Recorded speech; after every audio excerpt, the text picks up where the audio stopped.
Здравейте! От дълго време си мисля да си направя едни chocolate chip cookies или корабийки с парченца шоколад. И днеска най-накрая реших да го направя. Имаме 250 грама тъмна захар, кафява захар, влажна и 100 грама бяла. Към тях ще прибавим 100 грама масло, което предварително съм разтопил и охладил. Така. Сега ще го разбъркаме това нещо хубаво.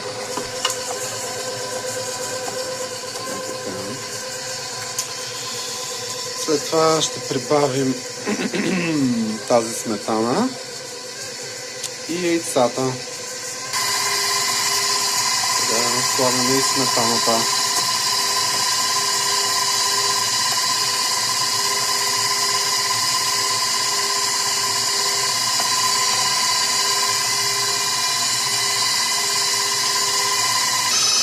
Така, разбиваме докато стане пухкав крем.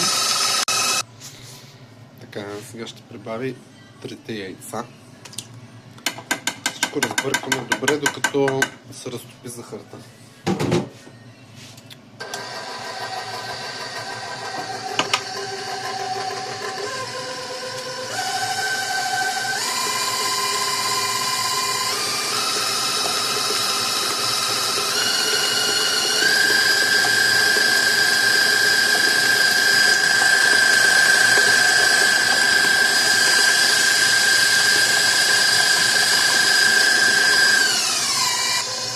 Така. Сега ще прибавим 400 грама брашно с 9 грама захар и 10 грама бак пулвер.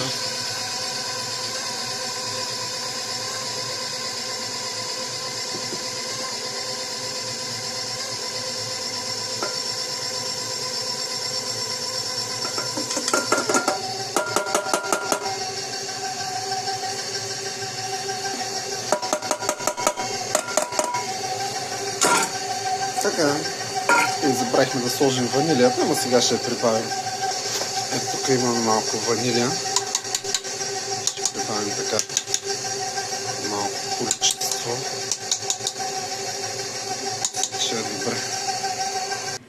Така, сега ще прибавим орехите, около 150 грама, шоколада и ще ги размесим хубаво. Ще изчакаме тестото да престои 1-2 часа и след това ще го опечем на 175 градуса за 10-15 минути.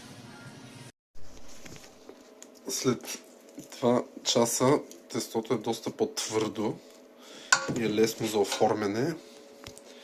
Ето така сложихме първите корабийки да се пекат. Чакам фурната да се загрее и ще ги опека след малко. Ето ги и изпечените корабийки. Изглеждат доста добре.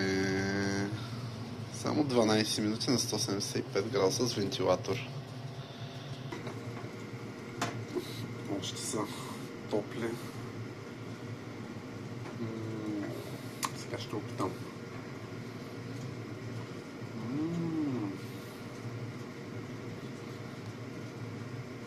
Много добре.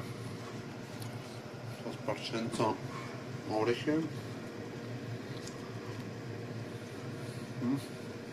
Чудесни са.